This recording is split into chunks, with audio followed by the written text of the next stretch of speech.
Segovia Show. Hey everyone, it's Andres, and I'm coming at you with a reaction video. I never done one of these, at least not like this, I think. And this one's real estate themed. So if that's not your kind of thing, then by all means don't watch. But if you want to be educated on some of the things that I do and what I've been warning about, this is one of the videos that highlights those said things. Because I knew that I follow PragerU on YouTube.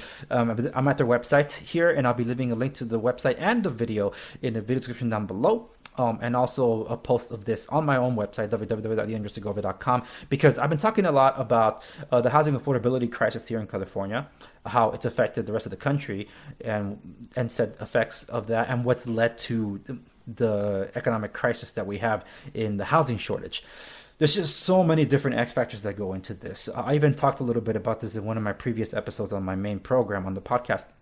So this happens to come out around the same time that I'm publishing a lot of these different things. So I was looking forward to this digital short premiere, and it did. I watched it already. I really enjoyed it. It's comprehensive as much as it can, but this is barely skin deep.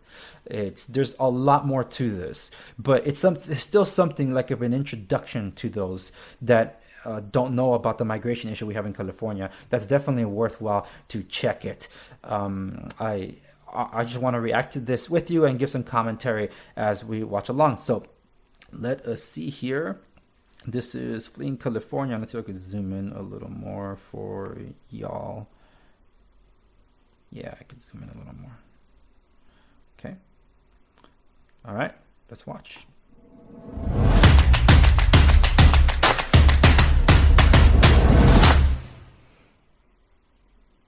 This is California. Smoggy. While this state is known for its glitz and glamour, it is also home to some of the highest real estate prices, highest taxes, highest homelessness population, and highest number of business regulations. In many parts of the state, you've got tent cities, crime is out of control, schools at the bottom percentile. There are people who are dying on our streets. The estimate is that 1,000 people will die on the streets of Los Angeles. The intro is tough enough as it is. I've actually served at some of the homeless missions there in downtown Los Angeles. Just the most infamous one is called Skid Row. One of the missions that I was a part of there was the Fred Jordan mission. There's also the Union Rescue mission. The Salvation Army is there too. But the Fred Jordan mission I've assisted on numerous times there. In-N-Out was a proud sponsor on some of those times that I was there, to be able to hand out burgers to people that was their 5-star dining. The streets are dangerous. I had friends that have been threatened there by different types, because you'll find a bunch of different people out on the streets there. But it's only gotten worse since, and it's very sad and in a way shocking that it's gotten this bad, and hepatitis outbreak in the past.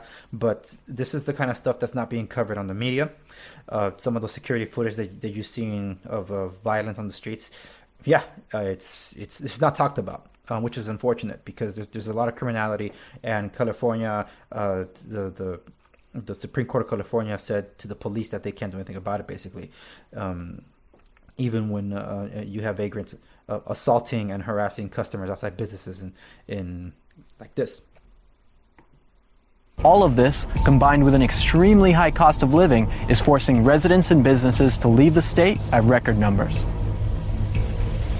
I'll tell you, Californians, when they move to Texas, they're shocked. Their standard of living goes up 40 to 50% overnight. Is Texas the new California? The rivalry between Texas and California. The largest number of people relocating to Texas are coming from California.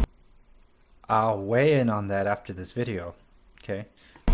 And many of us are leaving not only California, but other liberal states for a better lifestyle for our children. Failed liberal policies are just simply encouraging the situation. People just saying we can't put up with this anymore. So you just can't live like this.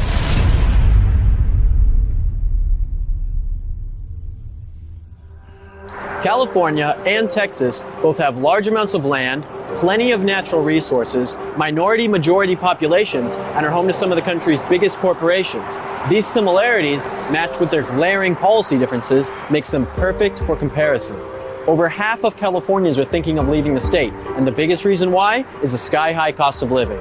The cost of living in California is somewhere between 40 and 50% higher than it is in Texas. Houston, you can get a 3-bedroom house for a couple $100,000 with a backyard. Your kids can play. You can throw a ball with your kids in the backyard. You can have a good school.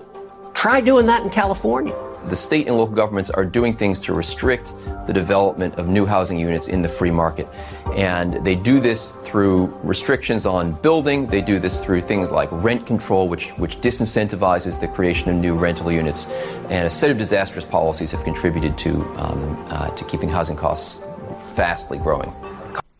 And on top of that, if you missed out on my news roundup, for January, I was talking about the first homeless or housing for homeless was finally opened in Los Angeles. This is 3 years after the city passed a measure with the voters voting for it in support of it to approve the funding and building of these housing complexes.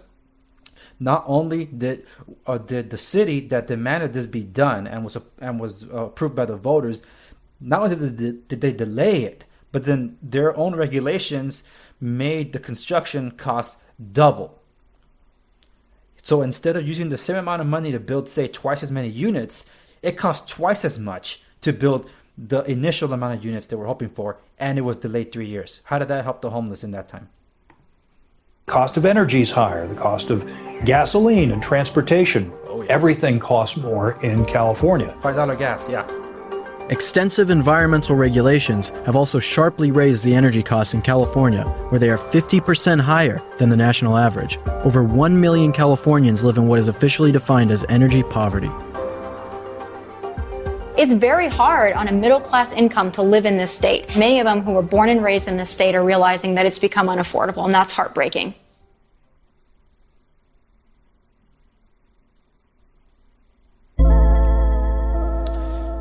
Yeah. Rents cost more than mortgages in some places. Would you pay to live in something like that? I know where these streets are. The left spends a lot of time and energy talking about income inequality and ways to fix it, but ironically, California, the great progressive experiment, ranks 4th in the list of states with the highest level of income inequality and 2nd in the nation for the fastest growing income inequality. According to the Census Bureau's supplemental poverty measure, California has the highest poverty rate in the country, with 1 in 5 Californians living below the poverty line. California has always had the nation's highest poverty rate, and proportionately, it's about 30% higher than it is in Texas. And a third of the people on assistance in the nation are in California. So how is California handling the growing poverty rate in their state? California spends more than Texas, Arizona, South Dakota, North Dakota, Colorado, Utah, Nevada, Oregon, Idaho, Hawaii, Louisiana, Arkansas, Oklahoma, Kansas, Nebraska, New Mexico, and Montana on welfare annually combined. State and local governments have spent a gargantuan amount of money, oftentimes wastefully overlapping each other. Yet the incredible spending has not alleviated one of California's most vexing problems. In fact, it seems to have made it worse. That's why I said that these policies need to be either revamped or repealed. The very policies that are intended to help alleviate, address, or eliminate the problems are the ones that actually made them worse. So if they don't work, why are we going to throw more money at it? Homelessness has taken over California, with the problem developing into a state of emergency. The governor said as much in the State of the State address in February. And although homelessness is dropping nationwide, California, with 12% of the population, houses 49% of the nation's homeless. One of the issues that I face living here is the fear of the homeless epidemic, because a lot of these homeless individuals, they're drug addicts, some are sex offenders, and that's become a huge problem. There are people defecating on the street right in front of my apartment. We have syringes there, and we have a lot of issues in California that seem to be blinded to, this the policies that come out of here, and I don't think the rest of the nation really understands what's happening in California. And we see this not only here, not only in Skid Row, but from San Diego all the way on up to Sacramento, San Francisco. Every city is being impacted by this.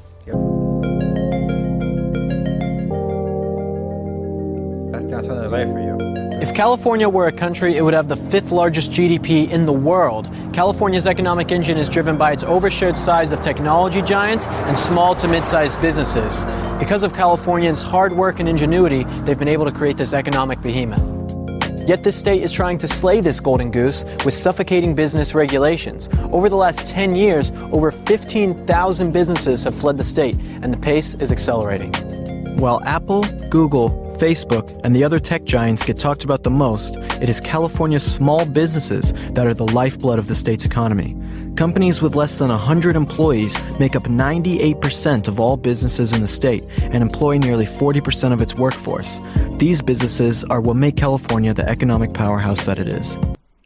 Yeah, and that's just the problem. Like, there was this story that really impacted me of this hairdresser out in Sacramento that she was leaving for Texas because she was just tired of having to show up every morning to her shop, knowing that someone had broken in, someone had wrecked everything inside. There were syringes all over the place, or in some instances, besides the cleanup, that there would be one of the homeless outside harassing customers trying to come in, or while they're inside, defecating or peeing on the windows at the front. And she would call the police, and the police can't do anything about it. I mean, what can you do? Who's compensating her for all the burglaries, for all the vandalism, for all the lost clientele that don't want to come in? She still has the overhead to pay. You know, she's got employees to pay. But if she can't make the money, what then? Just like this gentleman mentions in his pizza company. I haven't made a profit in 5 years, and some of the servers here can make between $40,000 and $50,000 a year because I have to pay them minimum wage and they get tips and I end up with nothing. And that's for a part-time job. It's what is called in the business first phase economics, right? Because it's an emotional choice to feel good about giving the employee more money, never looking at the second phase and what it does to business and how it causes this domino effect of, okay, I have to now let somebody go, right? I have to raise my prices in the restaurant. It's a lose-lose for everybody.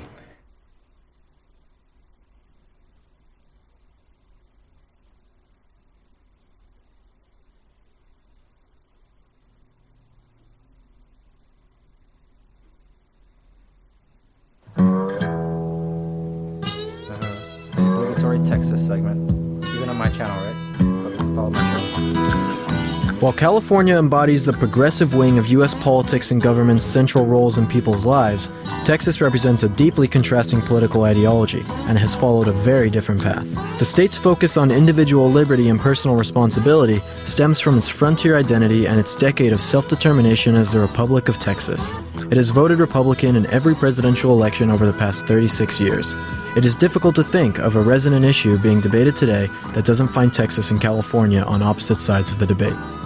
Texas is all about freedom. That's really the spirit of Texas. Texas is a state where anybody can start with nothing and achieve anything. If you look at the U.S. Census Bureau's interstate migration data, you'll see that the greatest number of people leaving California go to Texas. There are lots and lots of jobs. The economy is growing. There's prosperity. Wages are going up.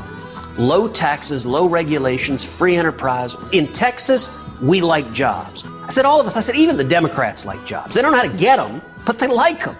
In direct contrast to California, one of the great draws into Texas is the affordable cost of living. And you see that, for example, with a rent for a 2-bedroom apartment in San Francisco versus Dallas. It's more than 3 times more expensive in San Francisco. California, a gallon of gas is nearly $4 a gallon. Texas, a gallon of gas is just over $2 a gallon. You want to talk about making a difference. Now listen, if you're a tech billionaire You don't care about $4 a gallon gas. Your SUV goes to your private jet, you fill it up, and it's all funny money to you. But how about to a school teacher? People who move to Texas are shocked at their dramatic increase in buying power when you couple low cost of living with Texans keeping more of their take-home pay. California has the highest taxes, 13.3%. Top marginal tax rate in California, 13.3%. You know what it is in Texas? 0.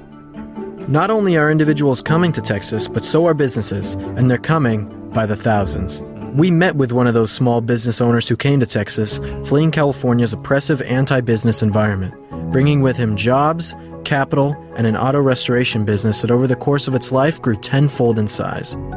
Living in California for 35 years with your business, did you see radical changes happening in that state that made it harder for you to keep your business open? There were tremendous changes, particularly with the regulating body called the Bureau of Auto Repair. That agency, I think, got power hungry to the point where individuals would throw businesses like mine under the bus to try to please customer complaints, no matter how small they were, to further their own careers. Is there a Bureau of Auto Repair in Texas? No Bureau of Auto Repair in Texas. That's a good thing. That's a good thing. Do you feel like it's easier to live out your dream here in Texas than it is in California? Oh, it's not even close. Yeah, absolutely. And Texas is a great economy, and it's so easy to be in business. Way more freer here in regards to less restrictions, red tape. So I was in the auto repair business in California. It required city fees. It required state fees, environmental fees. You know, you had all that overhead to start with on your shoulders, and then all those regulating bodies to please. Whereas here, you could just immediately open up.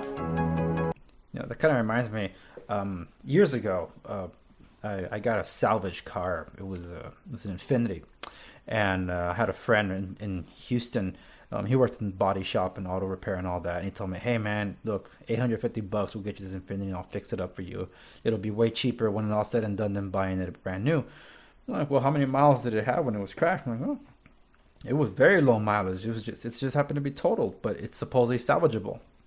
Okay, fine. So I went for it, but it's in Houston, and that's where my friend found it. So anyway, they got that vehicle up to stuff. So then I had to fly out to Houston one way to then pick up the car and drive it back. So being a California resident, I had to bring it back, and I had to go through all the checks before I could even get to DMV so they could approve it. So I forget how many different tests I had to do, but there was like a light and something test, of course an environmental test, smog check, and all that stuff.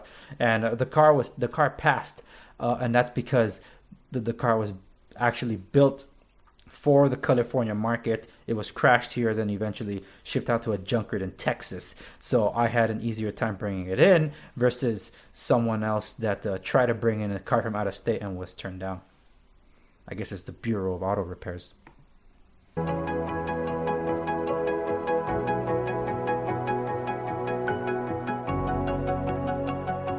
When you think of Texas industry, you think of oil and beef. But the reality is, Texas has as many Fortune 500 companies based there as California, and has an incredibly robust high-tech and startup sector. Texas innovates, and when it comes to high-tech, you look at Austin, for example, where high-tech companies are moving in like crazy, venture capital companies are moving in like crazy, and hopefully you have hundreds or thousands of small businesses being formed to take on the next big business and the next big business, and it's that creative destruction that drives the economy forward, that innovates. That's what creates opportunities. That's where new jobs come from. That's why young people are moving to Texas, because Texas is where the jobs are. Texas is where you can make a future and provide for your family.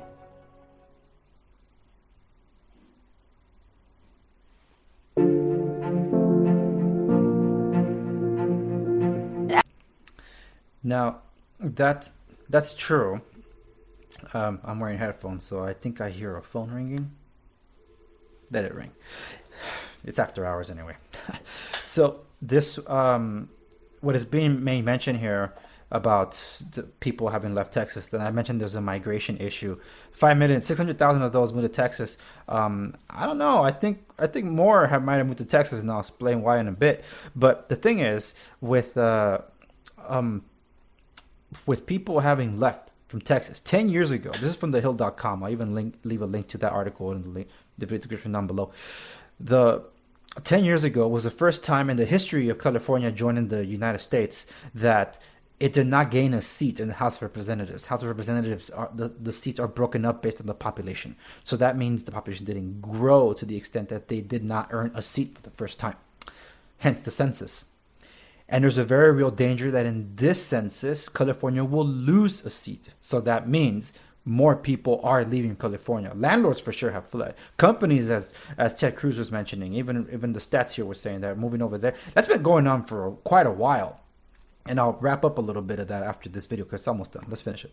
As the cost of living is increasing and the quality of life is decreasing, you're seeing a lot of Californians flee to Texas, flee to Florida, flee to Tennessee, flee to Montana and elsewhere. Nobody wants to just hand over their money. Nobody wants to give up so much of that money that they've earned to the government. I want to be able to sell as much as I can to make the most amount of profit that I can hire more people and open up a second place, right? But sometimes I don't think I would open a second place here. Maybe that would be in a different state. The divergent paths that these two states have taken are purely a result of the political choices that they have made. The disastrous results of California's progressive ideology stand in stark contrast to the Lone Star State's conservative policies that have led to the Texas miracle. Thank you for watching this video. PragerU is conducting a nationwide survey to help us better understand the issues that matter to you. For example, would you consider moving out of your state because of its current policies? Let us know your thoughts. Your input will really help us out. We appreciate your support. Okay. All right. So, again, if you want to share this video with anybody else, I'll be leaving a link to this in the video description down below. Okay. So let me bring my ugly mug up to the front. Okay. So over the past 10-15 years, because I've been involved in different aspects of the real estate industry, construction, investment, property management, the sell side, you could say. I've seen the banks consolidate and then move out. And almost everyone that was closing up shop here were moving out to Texas. They were landing mostly in Dallas at the time. They've expanded to Austin. And when I started going over there, most of my family from my mom's side was in Texas anyway, so I would go see them. When I went over there, I would travel out to an area called Plano. Plano was literally plain. And then all of a sudden, I saw this thing expanding like crazy. I'm like, wow, since when does this become a metropolitan area?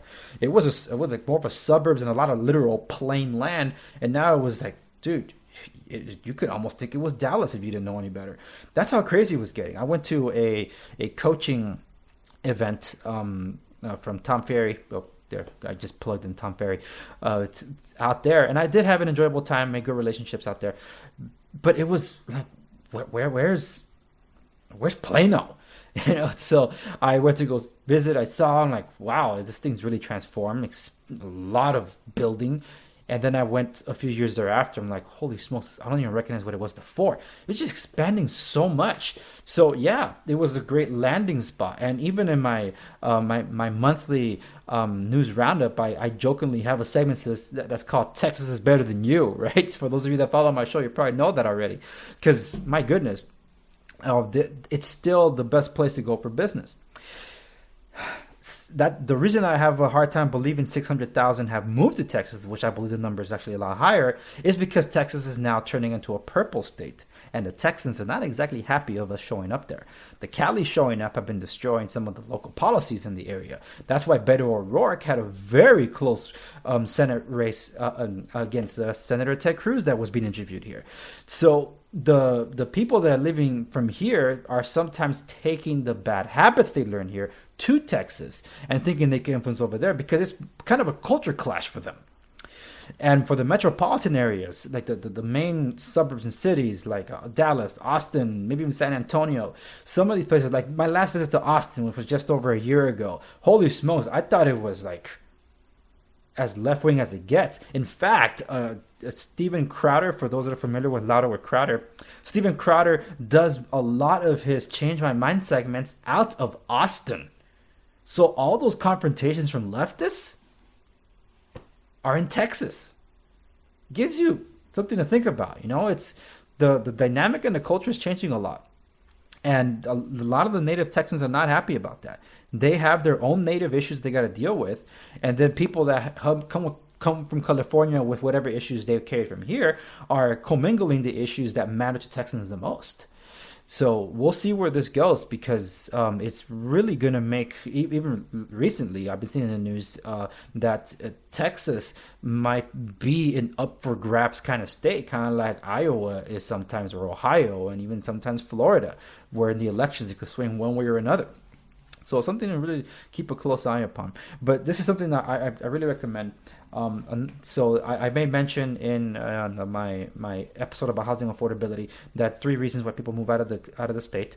One of them, like they said, they're priced out of here, they're taxed out of here, which is basically the same thing, and they're politically kicked out of here, because if you're not a progressive, you're not welcome. Literally, I've been assaulted multiple times because I do not agree with progressive ideologies. There you go. But anyway, this is a pretty good summary. It's a pretty good, I guess, starting point to have a discussion about these things, because the policies here haven't been working. They aren't working, so why throw more money at them? We got to revisit these. But because we have the most progressive state government in the entire country, they keep trying to lead us down the path of failed policies. So that's unfortunate, but hopefully those things will change soon, because the people of California are getting fed up with this kind of stuff, as was realized in the primary of this year.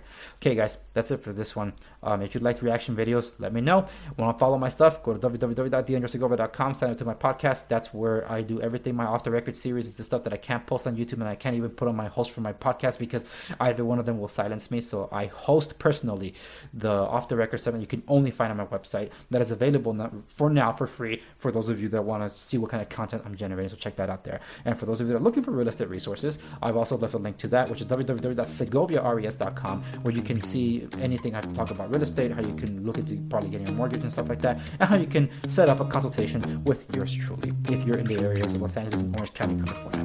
All right, guys, that's it for this video. Thank you so much, and I'll see you